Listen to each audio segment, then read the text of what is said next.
Good morning student. आज आपल्याला DNA fingerprinting अभ्यासायचं आहे. तर फिंगरप्रिंट म्हणलं की आपल्याला असं वाटतं की आपला जो अंगठा आहे त्याच्यावरच्या जे इम्प्रेशन आहेत, त्याच्यावरच्या रेषा ज्या आहेत त्या प्रत्येकाच्या युनिक असतात आणि त्याला आपण फिंगरप्रिंट म्हणतो. पण ॲक्च्युली DNA फिंगरप्रिंट म्हणजे तुमचा हा जो क्रोमोसोम आहे आणि आपण अभ्यासलेलं आहे की हा क्रोमोसोम DNA पासून बनलेला आहे आणि ह्या DNA मध्ये आपल्याला डायग्राममध्ये तुम्हाला दिसेल की कोडिंग आणि नॉन कोडिंग रिजन दिसतात. तर हे जे नॉन कोडिंग रिजन्स आहेत ते प्रत्येकाचे काय असतात, स्पेसिफिक असतात. तर याच्यामध्ये एक लक्षात घ्यायचं, DNA फिंगरप्रिंट म्हणजे काय. Every individual has its unique genetic makeup. प्रत्येकाच्या DNA मध्ये एक स्पेसिफिक जेनेटिक मेकअप आहे, जेनेटिक कोड आहे, and which may be called a fingerprint. And note that this technique developed to identify a person with the help of DNA restriction analysis is known as DNA profiling or DNA fingerprinting. And note that this DNA fingerprinting technique is given by the scientist Jeffrey. The process of DNA fingerprinting was invented by Alex Jeffrey in 1985. तर या सायंटिस्टनं पहिल्यांदा हे technique जे आहे ते शोधून काढलं. तर याच्यामध्ये हे कशावर आधारित आहे हे टेक्निक. तर या सायंटिस्टनं ऑब्झर्व केलं की प्रत्येकाचं DNA या पद्धतीनं बनलेलं आहे आणि तर याच्यामध्ये काय आयडेंटिफाय करायचं आहे प्रत्येकाचं, तर nucleotide sequence present on this DNA molecule. प्रत्येकाच्या DNA मॉलिक्यूलवर स्पेसिफिक न्यूक्लियोटाइड सिक्वेन्स प्रेझेंट आहे. तर याच्यामध्ये एक इंटरेस्टिंग गोष्ट आहे मुलांनो, लक्षात घ्या की जेवढे काही ह्युमन बिंग्स आहेत त्यांच्यामध्ये 99.9% DNA जो आहे तो सगळ्यांचा सारखा आहे. म्हणजे प्रत्येक इंडिव्हिज्युअलचा 99.9% इंडिव्हिज्युअल DNA जो आहे तो काय सारखा आहे. फक्त 0.1% DNA जो आहे तो काय प्रत्येकाचा वेगळा आहे. आणि हा कुठं वेगळा असतो DNA, हा जो नॉन कोडिंग सिक्वेन्स तुम्हाला इथं जे डायग्राममध्ये दिसत आहेत, नॉन कोडिंग सिक्वेन्समधला जो DNA आहे तो वेगळा आहे. तिथं वेगळे न्यूक्लियोटाइड्स जे आहेत ते प्रेझेंट असतात आणि हे जे न्यूक्लियोटाइड्स आहेत नॉन कोडिंग रिजन, हे बघा इथं डायग्राममध्ये नॉन कोडिंग रिजन दाखवलेला आहे. इथे तुम्हाला वेगळ्या प्रकारचे न्यूक्लियोटाइड सिक्वेन्स पाहायला मिळतात आणि हे जे न्यूक्लियोटाइड सिक्वेन्स असतात ते 20 to 100 बेस पेअर्स एवढे लांब असतात. आणि हे जे स्पेसिफिक बेस पेअर्स आहेत त्यांना आपण असं म्हणतो variable number of tandem repeats, VNTRS. तर प्रत्येक इंडिव्हिज्युअल, आपण एखादा स्टुडंट घेतला किंवा आपण स्वतःचं एक्झाम्पल घेतलं किंवा आपले आईवडील घेतले, तर प्रत्येकाचा हा नॉन कोडिंग रिजन जो आहे तो काय वेगळा आहे आणि ह्या नॉन कोडिंग रिजनला आपण VNTRS असं म्हणतो, variable number of tandem repeats. आणि याच्यावरून आपण प्रत्येकाला आयडेंटिफाय करतो. The length of the region having VNTRS is different in each individual and hence it is a key factor in DNA profiling. तर ही सगळ्यात महत्त्वाची स्टेप आहे DNA आयडेंटिफाय करण्यामध्ये, की जे आपण अभ्यासलेलं आहे. हा जो सायंटिस्ट आहे अलेक्स जेफ्री, त्यानं हे टेक्निक जे आहे ते डेव्हलप केलेलं आहे. तर साधारणपणे हे DNA फिंगरप्रिंटिंग आपण कशासाठी करतो, तर आपण एखादी केस घेतली की आता सध्या आपण मीडियामध्ये अभ्यासतो की सुशांत राजपूत, की यानं सुसाईड केलं का त्याला कोणी मारलं हे शोधायचं आहे. तर कसं शोधलं जातं, जेव्हा तिथं CBI येते आणि तिथं काही क्राईम जिथं घडलेलं आहे त्या जागेवर CBI काय शोधते, तर तिथं काय ब्लड सॅम्पल्स मिळत आहेत का, किंवा काही हेअर सॅम्पल मिळत आहेत का, किंवा सुशांत राजपूत जो आहे त्याच्या नखामध्ये काय स्किन मिळते का. तर असे जे सॅम्पल आहेत ते क्राईम सीन करून कलेक्ट केले जातात, की blood sample, hair root generally त्याच्यामध्ये फार युजफुल असतात, सलायवा किंवा सिमेंट. हे जे सॅम्पल आहेत त्याच्यापासून काय केलं जातं की जो कोणीतरी सस्पेक्ट एखादा आहे त्याला आयडेंटिफाय करण्यासाठी DNA फिंगरप्रिंटिंग जे आहे ते केलं जातं. तर याच्यामध्ये बघा टोटल 8 स्टेप आहे. पहिली जी स्टेप आहे ती आहे आयसोलेशन ऑफ DNA. तर ज्या काही सेल्स मिळालेत की त्याच्यामध्ये ब्लड सॅम्पल असेल किंवा नखामध्ये पेशी ज्या मिळालेल्या आहेत त्या सॅम्पलमधून त्या सेल्समधून DNA आयसोलेट केला जातो. तर सेल्समधून DNA आयसोलेट करण्यासाठी काय केलं जातं बघा, DNA must recovered from cells of tissues only a small amount of blood hair और saliva skin is needed to isolate DNA. तर या पद्धतीनं डायग्राममध्ये दाखवलं त्या पद्धतीनं DNA काय केला जातो, आयसोलेट केला जातो. तर आयसोलेट करण्यासाठी सेकंड स्टेप जी आहे ती आहे digestion of DNA by restriction endonuclease. तर इथं ह्या रेस्ट्रिक्शन एंडोन्यूक्लिएज एन्झाईमचा वापर केला जातो आणि त्याच्या सहाय्यानं जो लॉंग DNA आहे की सेल टिश्यू एखादी सेल आहे मिळालेली आहे तिच्या न्यूक्लियसमधला DNA ब्रेक करण्यासाठी या एन्झाईमचा वापर केला जातो. तर हा रेस्ट्रिक्शन एंडोन्यूक्लियस एन्झाईम काय काम करतो, the DNA is cut into a fragments using restriction enzyme. तर इथं डायग्राममध्ये दाखवल्याप्रमाणे तो एक स्पेसिफिक जो सिक्वेन्स आहे तर डायग्राममध्ये दिसतोय की AATT हा जो सिक्वेन्स आहे हा रिपीट होतोय त्या पर्सनमध्ये. तर जिथं हा रिपीट होणारा पार्ट आहे तिथं रेस्ट्रिक्शन एंडोन्यूक्लियस एन्झाईम काय करतो, तो DNAला कट करतो. Each restriction enzyme cuts DNA at a specific base sequence. तर या एन्झाईम्सच्या सहाय्यानं काय केला जातो, DNA कट केला जातो. तर हा जो DNA आहे तो वेगवेगळ्या सेगमेंटमध्ये कट केला जातो. बऱ्याचदा काही DNA सेगमेंट छोटे असतात, काही DNA सेगमेंट जे आहेत ते साईजनं मोठे असतात. So note that the restriction enzymes cut the DNA into a small fragments having variable length. This phenomenon is called restriction fragment length polymorphism or RFLP. तर याच्यामध्ये बघा the sections of DNA that are cut out are called restriction fragment. छोट्या छोट्या तुकड्यामध्ये DNAचे छोटे छोटे तुकडे केले जातात आणि याच्यामध्ये काही जे तुकडे आहेत किंवा फ्रॅगमेंट्स आहेत ते आकारानं मोठे असतात आणि काही आकारानं छोटे असतात आणि याच्यामध्ये हे DNAला कट करण्यासाठी रेस्ट्रिक्शन एंडोन्यूक्लियस एन्झाईमचा वापर केला जातो आणि हे कट केल्यानंतर reaction mixture is incubated overnight at 37 degree centigrade. तर याच्यामध्ये प्रोसेस केली जाते. हे जे मिक्सचर आहे रात्रभर ठेवलं जातं, इन्क्युबेट केलं जातं आणि ते कोणत्या टेम्परेचरला इन्क्युबेट केलं जातं, ॲट 37 डिग्री सेंटीग्रेड. त्यानंतर थर्ड स्टेप आहे जो काही आपल्याला मिळालेला DNA आहे त्या DNAवर पुढच्या जेल इलेक्ट्रोफोरेसिस केलं जातं.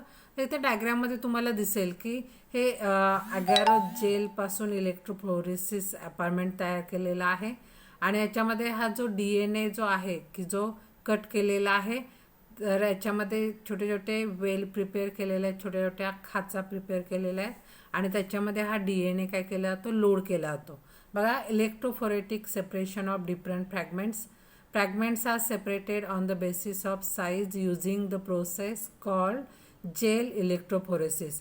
तर लॅबमध्ये या पद्धतीनं जेल इलेक्ट्रोफोरेसिस ॲपॅरेटस असतं की याच्यामध्ये तुम्हाला anode plus size plus charge दिसतो, कॅथोड जो आहे मायनस चार्ज आहे की जिथं हे जे DNA जे आहेत त्या छोट्या छोट्या जे त्याच्यामध्ये खाचा आहेत त्याच्यामध्ये लोड केला जातो. The DNA fragments are injected into well and and electric current is applied along the gel. तर याच्यामध्ये इलेक्ट्रिक करंट काय केला जातो, अप्लाय केला जातो. तर याच्यामध्ये बघा हा जो DNA सेगमेंट आहेत फ्रॅगमेंट्स जे आहेत ते पॉझिटिव्हली चार्ज ॲनोड जो आहे डायग्राममध्ये तुम्हाला हा ॲनोड दिसतोय त्याच्याकडे हे DNA फ्रॅगमेंट्स काय होतात, मूव्ह होतात. The movement of this fragments depends on the length of the fragment and this result in the formation of bands. तर हे लोड केल्यानंतर ॲनोडकडं मूव्ह होतात आणि हे कशावर डिपेंड असतं, त्यांच्या लेंथवर डिपेंड असतं. ठीक आहे. तर याच्यामध्ये पुढची जी डायग्राम आहे त्याच्यामध्ये एक्सप्लेन केलेलं आहे. तर याच्यामध्ये बघा DNA जो आहे तो काय झालेला आहे, प्लस जो चार्ज आहे त्याच्याकडे काय झालेलं आहे, मूव्ह झालेला आहे, ॲगॅरोस जेलवर मूव्ह झालेला आहे. DNA is negatively charge, so it is attracted to the positive end of the gel. तुम्हाला डायग्राममध्ये दिसेल. The shorter DNA fragments move faster than the longer fragments. DNA is separated on the basis of size. तर या पद्धतीने DNA जो आहे त्याच्या साईजनुसार काय केला तो सेपरेट केला तो. चौथी स्टेप आहे transfer of DNA on nylon or nitrocellulose membrane. तर हा जो DNA जो सेपरेट झालेला आहे तो आपण दुसऱ्या एका नायट्रोसेल्युलोज पेपरवर ट्रान्सफर करतो. जसं आपण झेरॉक्स कॉपी काढतो की जी काय आपल्याकडे इन्फॉर्मेशन आहे ती झेरॉक्स पेपरवर मिळते. सेम वे हा जो DNA जो आहे तो सेपरेट झालेला आहे ॲगॅरोस जेलवर. तर त्या जेलवर काय केलं जातं, नायट्रोसेल्युलोज मेम्ब्रेन किंवा पेपर ठेवला जातो. The DNA fragments are transferred to a nylon sheet by placing the sheet on the gel and soaking them overnight by the process Southern blot. तर रात्रभर ठेवलं जातं आणि जो काय DNA आहे जो जेलमधला तो काय केला जातो, पेपरवर ट्रान्सफर केला जातो. पुढची जी स्टेप आहे ते आहे प्रोब ऑर प्रोब लेबलिंग. तर याच्यामध्ये प्रोब लेबलिंगमध्ये काय केलं जातं बघा की याच्यामध्ये non sequence of single standard DNA is prepared. लॅबमध्ये तयार केला जातो. It is called DNA probe. DNA probe is obtained from organism or prepared by cDNA preparation method. The DNA probe is labeled with radioactive isotope. तर इथं आपल्याला माहिती असणारा DNA sequence जो रिपीट होतो त्याच्यापासून DNA प्रोब तयार केला जातो. आणि हा जो प्रोब आहे तो कसा असतो, रेडिओ ॲक्टिव्ह असतो. तर याच्यामध्ये बघा adding radioactive or colour probe to the nylon sheet which is complementary to the target sequence. Each probe only sticks to one or two specific places on the sheet. तर radio probe आपण add केल्यामुळं आपल्याला काय मिळतं की जो काय DNA आहे सिंगल स्टँडर्ड DNA आहे त्याच्याबरोबर हे जे DNA प्रोब आहेत ते पेअरिंग फॉर्म करतात आणि आपल्याला labelled probe DNA should be hybridized with the complementary sequence located on the nylon membrane or for the detection or position of latter. Membrane is washed to remove the non-specific binding and clearing of the background. तर याच्यामध्ये DNA probe add केल्यानंतर आपल्याला hybrid DNA strand जो आहे तो मिळतो आणि जो कसा असतो, रेडिओ ॲक्टिव्ह असतो. आणि हा रेडिओ ॲक्टिव्ह जो DNA आहे त्याचा आपण काय करतो, फोटोग्राफी करतो. आणि ही फोटोग्राफी कशी केली जाते, the nitrocellulose filter paper is photographed on X-ray film by autoradiography. The film is analyse to determine the presence of hybrid DNA. तर या पद्धतीनं आपल्याला हायब्रिड DNA जो आहे तो मिळतो आणि ऑटो रेडिओग्राफी थ्रू आपल्याला याचं माहिती जी आहे ती काय केली जाते, मिळवली जाते. तर याचा फायदा काय आहे की DNA फिंगरप्रिंटिंग जे आहे त्याचा फायदा काय आहे. तर आत्ताच आपण एक्झाम्पल घेतलं होतं की एखादा क्राईम सीन आहे की आपण पाहिलं होतं सुशांत राजपूत जो आहे त्याचा जो मर्डर झाला आहे किंवा तो कशामुळे झाला आहे ते शोधायचं. त्याचं जिथं मर्डर झालेला आहे तिथं आपल्याला जर एखादं ब्लड सॅम्पल मिळालं किंवा आपल्याला स्किन टिश्यू मिळाल्या आणि त्याचं आपण DNA प्रोफायलिंग केलं आहे तर या पद्धतीने आपल्याला त्याचे DNAचे बँड मिळतात. ठीक आहे. हा जो आहे व्हिक्टिम आहे म्हणजे सुशांत राजपूत आहे त्याचा आपल्याला DNA बँड मिळालेला आहे आणि क्राईम सीनला आपल्याला जे मिळालेलं आहे ब्लड सॅम्पल ते या पद्धतीनं आहे. आणि ह्या क्राईम सीनला जे मिळालेलं टिश्यू आणि आपल्याला ज्याच्यावर संशय आहे त्याच्या DNA या पद्धतीनं मॅच झाला तर आपण म्हणू शकतो की सुशांत राजपूत त्याचा या पर्सननं काय केलेलं आहे, खून केलेला आहे. तर याच्यासाठी आपण DNA फिंगरप्रिंटिंग जे आहे त्याचा यूज करतो. सो फर्स्ट ॲप्लिकेशन काय, in forensic science DNA fingerprinting is use to solve problem of rape or some complicated murder case. त्यानंतर दुसरं ॲप्लिकेशन बघा. तर इथं तुम्हाला DNA फिंगरप्रिंटिंग दिसतंय. एक आहे मदरचं आहे. मदरचे DNAचे आपल्याला या पद्धतीनं बारकोड मिळाले किंवा फिंगरप्रिंटिंग मिळाले. चाइल्डचं या पद्धतीनं आहे आणि इथं त्याचे जे फादर आहेत त्याचं सुद्धा DNAचं फिंगरप्रिंटिंग असे मिळालेलं आहे. तर इथं मॅच केलं तर बघा, पहिल्या 2 लाईन मदरच्या इथं मॅच होत आहेत. ठीक आहे. त्यानंतर मदरची ही एक लाईन आहे चौथी, ती मॅच होती आहे. तर ह्या 3 लाईन मॅच होत आहेत म्हणून काही जीन्स मदरकडून मुलाकडे येतात, म्हणून काही लाईन्स मॅच होतात. त्यामुळे ह्या चाइल्डची ही मदर नक्की आहे. तर फादरचे बघा, ही पहिली जी लाईन आहे ती मॅच होते. त्यानंतर ही चौथी लाईन मॅच होते, 5वी लाईन मॅच होते आणि शेवटची लाईन मॅच होते. तर ह्या DNA फिंगरप्रिंटिंगवरून आपण असं म्हणू शकतो हे दोन्ही जे आहेत मेल आणि फिमेल ह्या बाळाचे काय आहेत, आई वडील आहेत. तर हे दुसरं ॲप्लिकेशन आहे DNA फिंगरप्रिंटिंगचं. काय ॲप्लिकेशन आहे बघा. DNA fingerprinting is use to find out the biological father or mother or both of the child. तर ह्याच मुलाचे हे आईवडील आहेत का काय हे शोधण्यासाठी आपण ह्याचा वापर करतो. In case of disputed parentage. बऱ्याचदा आपण मला वाटतं काल न्यूजला एक बातमी आली होती की आईवडील आहेत आणि त्यांना नको असणारं जे मूल आहे ते एका रेल्वे स्टेशनवर ठेवलं आणि ते निघून गेले. नंतर पोलिसांनी त्या आईवडिलांना शोधून काढलं आणि ते जर आईवडील म्हणाले की नाही, आमचं हे मूल नाही, आम्ही हे नाही सोडलेलं, तर अशा वेळी अशा आईवडील आणि मूल त्यांचं DNA फिंगरप्रिंटिंग केलं जातं आणि ते जर मॅच झालं तर हे काढलं जातं, शोधून काढलं जातं की ह्या बाळाचे हेच आईवडील आहेत. त्यानंतर तिसरं ॲप्लिकेशन बघा आपल्याला पाहायचं आहे. DNA fingerprinting is use to pedigree analysis of cat, dogs, horses and human. तर या पद्धतीनं DNA फिंगरप्रिंटिंग जे आहे ते काय केलं जातं, कंप्लीट केलं जातं. तर DNA फिंगरप्रिंटिंगची एक डायग्रॅम आपल्या बुकमध्ये दिलेली, ती आपण अभ्यासण्याचा प्रयत्न करूया. तर इथं DNA सॅम्पल दाखवलेलं आहे.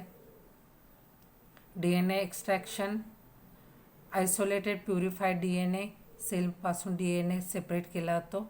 कसा केला जातो, with the help of restriction enzymes. इथं कात्री दाखवली पण ॲक्च्युली इथं रेस्ट्रिक्शन एन्झाईमच्या याचे छोटे छोटे तुकडे केले जातात ज्याला रेस्ट्रिक्शन डायजेशन असं म्हणलं जातं.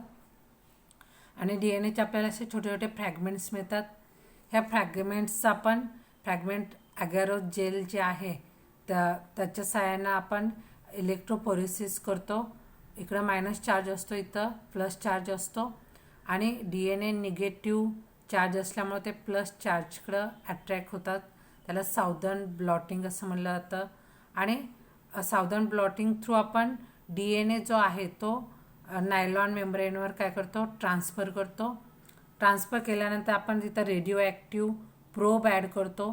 त्यामुळं एक्सरेवर आपल्याला ते रेडिओ ॲक्टिव्ह प्रोब जे आहेत ते चमकताना दिसतात आणि DNA जे आहेत ते ॲक्च्युली चमकत नाही. रेडिओ ॲक्टिव्ह प्रोबनं त्यांच्याबरोबर काय केलेलं असतं, सिंगल स्टँडर्ड DNA बरोबर कॉम्प्लिमेंटरी बेस पेअरिंग फॉर्म करून डबल स्टँडर्ड DNA तयार केलेला असतो. त्यामुळे DNA आपल्याला असे चमकताना दिसतात आणि प्रत्येक इंडिव्हिज्युअलचा DNAचं जे बँड आहे तो आपल्याला काय मिळतो, वेगळा मिळतो आणि त्यालाच DNA फिंगर प्रिंटिंग असं म्हणलं जातं. तर थोडक्यात काय, प्रत्येक इंडिव्हिज्युअलचा जेनेटिक मेकअप काय वेगळा आहे. प्रत्येकाचा जो नॉन कोडिंग रिजन आहे तो काय वेगवेगळा असतो. 20 to 100 बेस पेअरचा असतो आणि हे जे बेस पेअर्स आहेत ते आपल्या DNAमध्ये परत परत रिपीट होत असतात आणि त्याला आपण काय म्हणत असतो, VNTRS, variable number of tandem repeats. आणि याच्या सहाय्यानं आपण वेगवेगळ्या DNA फिंगरप्रिंटिंग करून वेगवेगळ्या गोष्टी ज्या आहेत की आपल्याला क्राईम सीनला झालेला एखादा सस्पेक्ट आहे त्याला शोधू शकतो, की मुलाचे आईवडील आपण शोधू शकतो किंवा कॅट, डॉग, हॉर्स आणि ह्युमन्स यांचा आपण पेडिग्री ॲनालिसिस करू शकतो.